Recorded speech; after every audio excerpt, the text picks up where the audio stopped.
nous allons, pour Jésus, faire de beaux applaudissements. Mes amis, ces derniers jours, nous avons été bénis à travers une grande révélation de Dieu, ces compréhensions qui font naître la foi dans nos cœurs, hein, et si elle est déjà née, le faire grandir, qui nous donne la direction juste pour que nous nous battions. Et je fais alors mes louanges à Dieu pour cette opportunité qu'il nous donne. Et j'aimerais vous inviter, vous qui êtes à la maison, à nous rejoindre ici. Parce que dans le monde spirituel, il n'existe pas de distance géographique. Nous sommes tous en la présence de Dieu. Et ce que Dieu va accomplir ici, il peut le faire chez vous aussi, peu importe où que vous soyez à travers le monde. Nous étudions à présent le psaume 116 et les versets 12, 13 et 14. Écrit ci-dessous. Comment rendrai-je au Seigneur pour tous les biens qu'il m'a faits ? Tous les biens qu'il m'a faits, je prendrai la coupe des délivrances et invoquerai le nom du Seigneur. J'accomplirai mes vœux envers le Seigneur en présence de tout son peuple. Ne confondez pas ces choses-là. Hein. Les bénédictions de Dieu sont gratuites et Dieu ne fait pas les choses par intérêt. Bon, bien sûr, il a institué la dîme et les offrandes à son église pour pouvoir la conserver. L'église demande des offrandes et toutes les personnes doivent offrir avec le cœur. Hein. Mais quand quelqu'un dit « je donne pour acheter ma bénédiction », cette personne offense le Seigneur. Hein. Ne le faites pas. Si vous ne le ressentez pas, ne donnez pas. Nous avons déjà vu ici qu'il devait premièrement prendre la coupe des délivrances. Vous devez apprendre ceci. Hein. Mais prenez de façon à déguster, boire, tout absorber. Qu'est-ce que c'est ? Qu'est-ce qu'il y a d'inclus dans le mot délivrance ? Que Jésus a-t-il fait dans ce calvaire au jardin d'Éden pour qu'avant de le faire, il dise « Père, si cela est possible, envoie-moi cette coupe ». C'était la coupe des délivrances. Il savait qu'en lui seraient inclus, renformés toutes nos maladies et infirmités, tous nos péchés, les transgressions, tous nos châtiments. Et lui seul paierait le prix en sachant que lui seul pouvait payer. Alors, quand vous comprenez ce qui a été fait par l'œuvre de Jésus au calvaire, c'est ceci que nous devons prêcher. Prêcher la bonne nouvelle, c'est ceci, mes amis, tout ce que l'humanité souffre. Cette personne qui est dépendante de la coke, dépendante de ce poids qu'est le crack, dépendante de la prostitution, de la pornographie, de la malhonnêteté, elle doit comprendre que ses péchés à elle, les vôtres, les miens, tous ont été placés en Jésus et il a payé le prix. Maintenant, vous pouvez payer en disant « Dieu, je ne veux plus de ça. Je ne veux plus marcher dans la mauvaise direction, je ne veux plus être malade, je ne veux plus être perturbé. Seigneur Dieu, je veux maintenant me libérer maintenant. » En faisant ceci, vous buvez, prenez, absorbez toute la coupe des délivrances. Ceci est le grand paiement. Hein. Dieu est heureux de pouvoir vous soigner, vous bénir, vous transformer, modifier votre vie, vous apporter la sainteté, vous donner la dignité, pouvoir vous rendre une personne libre et non opprimée par l'esprit de la convoitise, de la luxure, de la débauche, le vol, de la prostitution, de l'idolâtrie, de la sorcellerie. Cette chose qui vous font sentir vraiment nul. Dieu veut vous donner la dignité. Et quand va-t-il vous la donner ?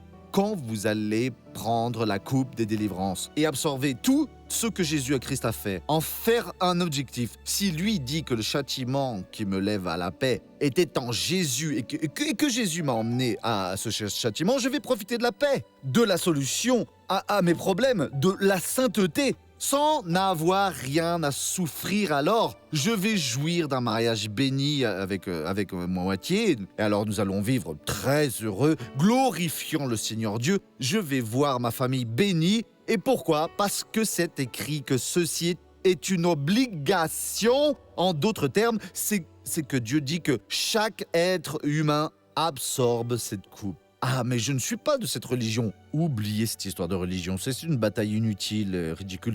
Nous parlons de vous en contact avec le Créateur. La religion entière a été inventée par l'homme. Je ne parle ni du bien, ni du mal, ni d'elle. Je parle de quelque chose qui se produit maintenant. Comme si un docteur découvrait le remède pour soigner votre mal et venait avec le plus grand sourire disant « Hey, j'ai fait une découverte. C'est juste une injection, un comprimé, une décision et votre mal est exterminé. Docteur, maintenant, s'il vous plaît. » C'est ceci que le docteur Jésus vous dit.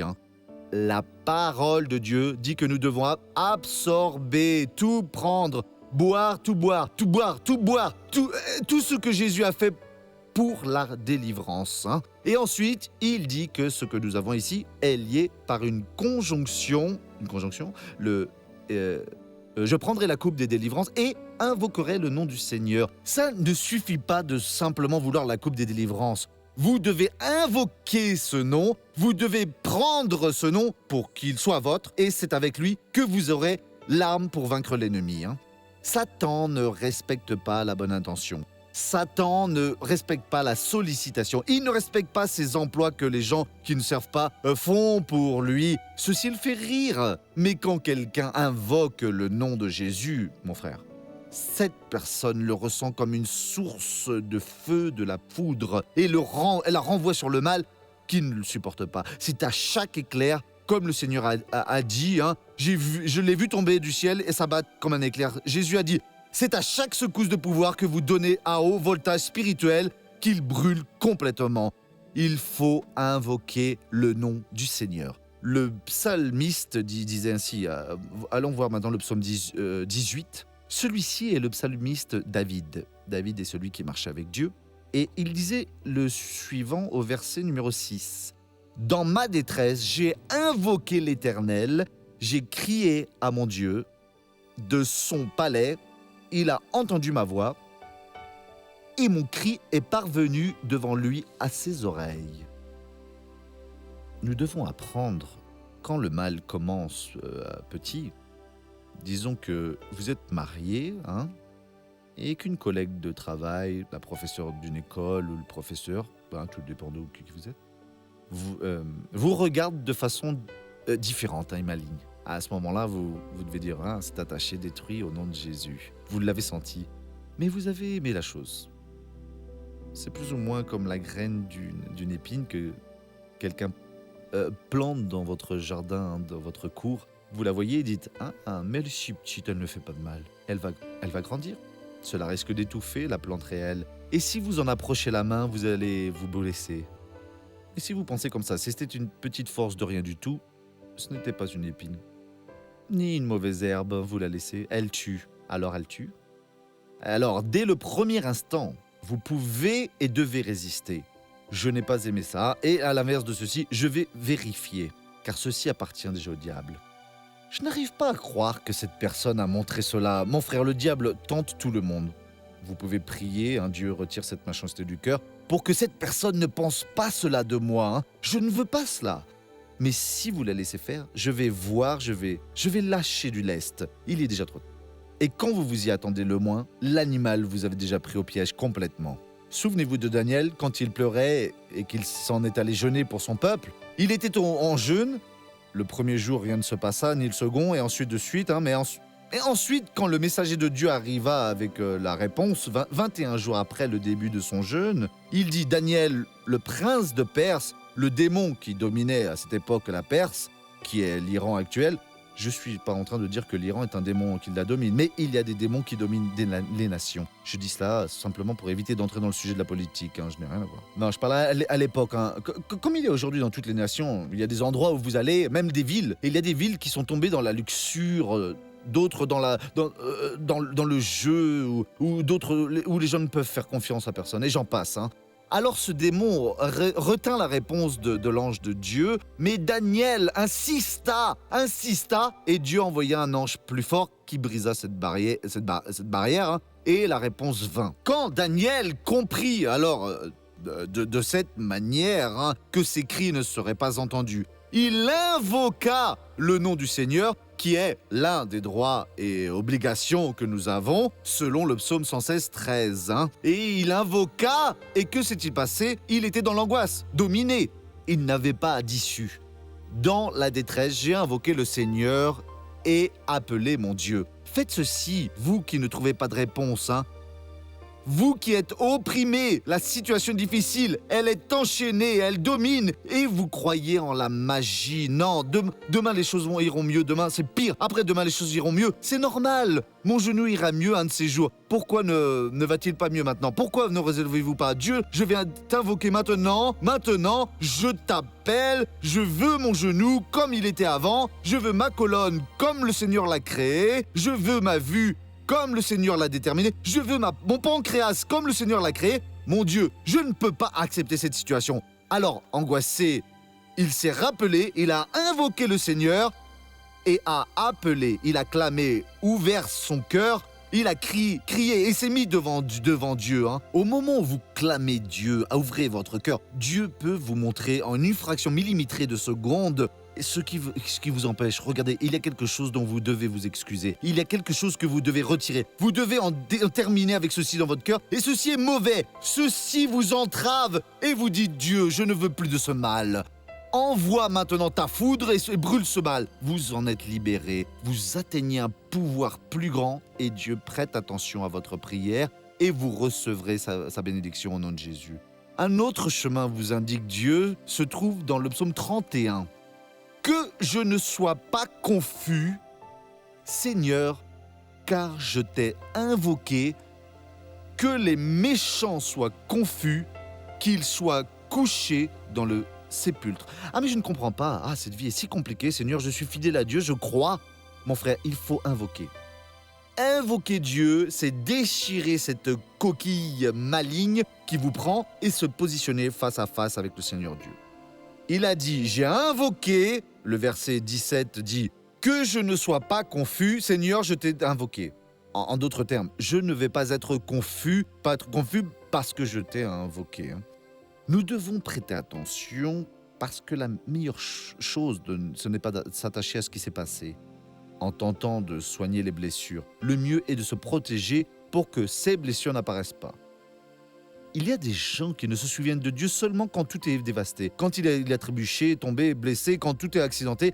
Oh mon Dieu, aide-moi, bien sûr, recherchez Dieu. Si vous ne le faites pas, vous êtes plus que fini. Mais le mieux est d'avoir une foi préventive. Vous avez senti un premier regard et je parie que Dieu a parlé avec l'un d'entre vous aujourd'hui. Ceci est du démon et je le refuse au nom de Jésus. Ne pensez pas plus que ça. Et s'il vient, Dieu, je ne l'accepte pas. Fais usage de ton feu. Vous ne voulez pas être confus. Invoquez Dieu. Invoquez mon frère. Invoque-moi en ce jour d'angoisse. Il a dit, je te libérerai et tu me glorifieras. Vous avez vu le problème? C'est une maladie. C'est une perturbation mentale. C'est un problème matrimonial. C'est un problème au travail. Quelle que soit la situation, mon frère, ma sœur, invoque-moi en ce jour d'angoisse. Invoquez Dieu, appelez-le. Et Dieu ne va pas vous laisser confus. Mais missionnaire, ça n'a pas marché parce que vous n'avez pas invoqué. Recherchez-moi et quand vous me trouverez, quand vous me recherchez de tout votre cœur. Vous pouvez utiliser ce même principe pour invoquer. Vous m'invoquerez et je vous répondrai quand vous m'invoquerez de tout votre cœur. Ce ne sont pas des paroles en l'air, hein. Ah, j'ai invoqué, oh Dieu aide-moi. Non, je vais invoquer le Seigneur, le nom du Seigneur. J'ai besoin de ton pouvoir ici, maintenant. Je veux ton feu, Jésus. Je ne veux pas de cette apparence du mal. C'est tout, c'est tout. Et si vous faites cela, Dieu va s'occuper de vous au nom de Jésus. Ne me laisse pas confus. Ceci est la prescription de Dieu. Vous ne voulez pas être confus. Que dois-je faire alors? Parce que je t'ai invoqué. Invoqué et quoi de plus? Que les méchants soient confus, ceux qui n'ont pas de respect pour la parole, qui soient couchés dans le sépulcre. Ils vont être confus et vont être couchés dans le sépulcre là-bas dans la fosse. Ils vont tomber en dépression et jamais plus n'arriveront à appeler. Et alors Dieu dit, ne soyez pas mauvais. Entre lignes se trouve la leçon, hein. Ayez du respect pour ma parole, pour ce que je dis en votre cœur. Prenez-le et vous verrez ce que je vais faire dans votre vie au nom de Jésus. Le secret est comme le dit le psaume 124, nous l'avons déjà vu de nombreuses fois, mes frères, mais ce n'est jamais trop. Verset 8, il dit ainsi, notre secours, votre secours, mon secours, notre secours est dans le nom de l'Éternel qui a fait les cieux et la terre. vous n'invoquez pas le nom de Jésus, vous perdez la bénédiction complète. En invoquant le nom de Jésus, vous réussirez toujours au nom de Jésus. Amen. Laissez-moi prier pour vous. Père, au nom de Jésus, je prie maintenant, je supplie ton aide, j'appelle ta présence dans cette vie. J'ai la certitude, Père, que le Seigneur va agir, que le Seigneur va soigner, que le Seigneur va libérer aujourd'hui. Parce que cette personne a entendu maintenant. Et cette prière qui brise le pouvoir du diable, c'est l'invocation du nom de Jésus. Ô Père, qu'elle agisse maintenant sur toutes les choses qui puissent la rendre libre. Et au nom de Jésus, l'ennemi a perdu le contrôle de cette vie. Et au nom de Jésus, vous êtes devenu une personne libre et vous dites merci Jésus. Voyons maintenant le feuilleton de la vie réelle.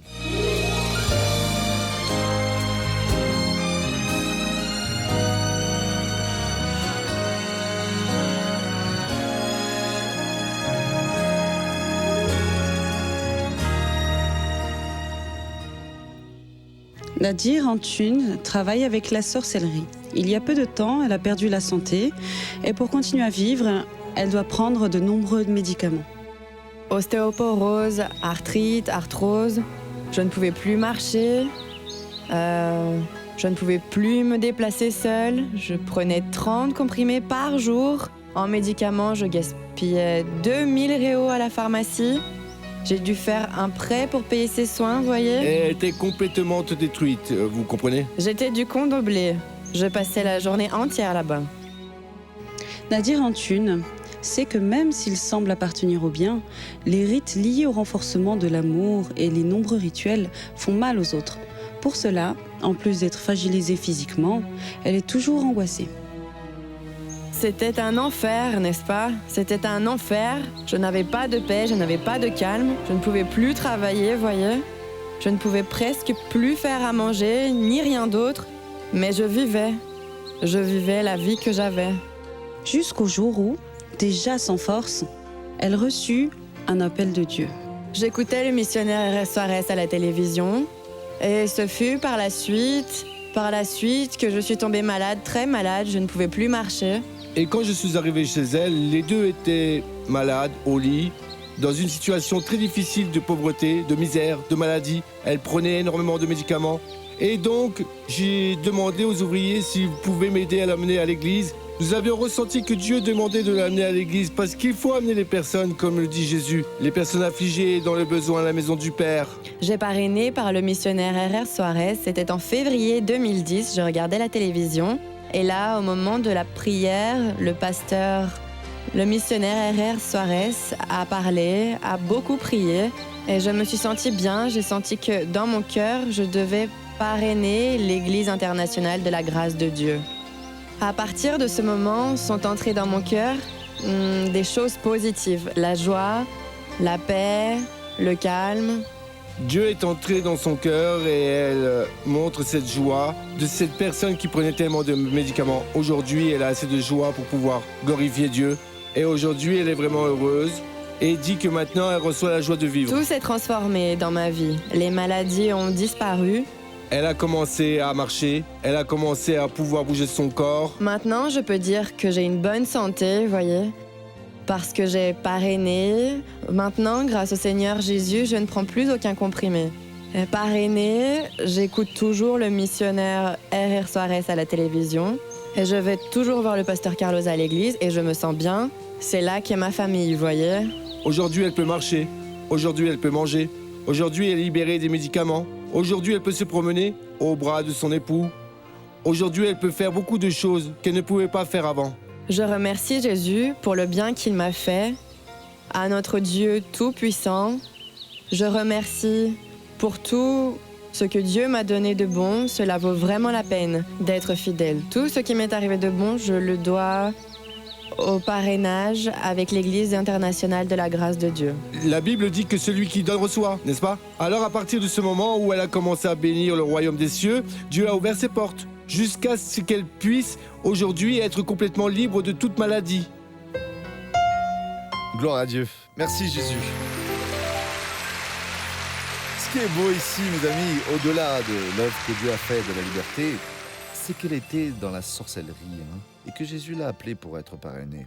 Voyons maintenant, nous allons répondre à la première question. Missionnaire, comment garder la patience quand beaucoup de nos droits sont violés? C'est ici qu'il faut de la patience quand rien n'est violé. Nous sommes tranquillement patients. Écoutez, voyez, comment un jeune reste dans le droit chemin? Le psalmiste demanda en observant la parole de Dieu. Tout ce qui arrive dans votre vie, jugez-le par la parole. Si vous devez pardonner, et nous le devons pardonner, si vous devez réprimander, réprimandez au nom de la parole de Dieu.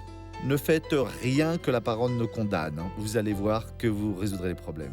Vous vivez en recevant des éloges des gens, en étant alors admiré en faisant le bien, en plantant de bonnes graines et en vainquant au nom du Seigneur Jésus. Celui qui oriente sa vie par la parole, jamais ne sera déçu, mais sera toujours une bénédiction au nom du Christ. Ma sœur, invoquez le Seigneur Dieu. Qu'avez-vous vu aujourd'hui? Ici, qu'au moment où vous l'invoquez, vous brisez cette coquille. Donc l'ennemi vous avait entouré et vous êtes libre de jouir alors de tout ce que le Christ a fait pour vous. Peu importe qui vous êtes, baissez la tête et fermez les yeux. Nous allons prier pour tous les maux et continuer à recevoir la bénédiction maintenant. Père, nous entrons en prière maintenant, une prière d'union. Nous joignons notre foi. Nous sommes ici, ô Dieu, au nom de Jésus, pour combattre les forces du mal, pour abattre tout ce qui appartient à l'ennemi et pour défaire, ô Dieu, ce qui n'a pas sa place ici et qui est dans la vie de cet homme, de cette femme, de cette personne qui dit « Aide-moi, sauve-moi ». J'ai élevé ta parole, la voix de la création s'est fait entendre et ils ont été guéris. Mon Père, il y a beaucoup de gens ici à l'église aujourd'hui qui souffrent de problèmes sérieux. Oh mon Père, je sais que le Seigneur peut et soignera cette personne. Il y a des gens ici, Père, qui souffrent de problèmes financiers.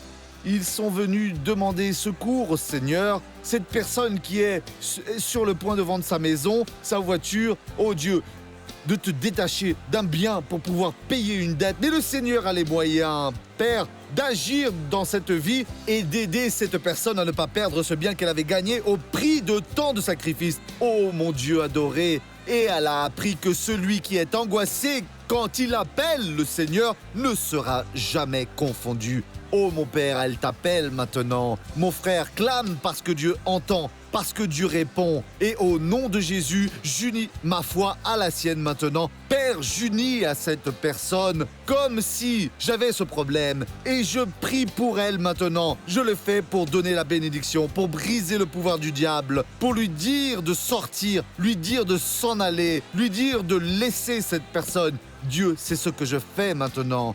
Et je crois que le Seigneur doit m'écouter. Le Seigneur doit répondre. Et je dis maintenant à ce mal, tu dois battre en retraite.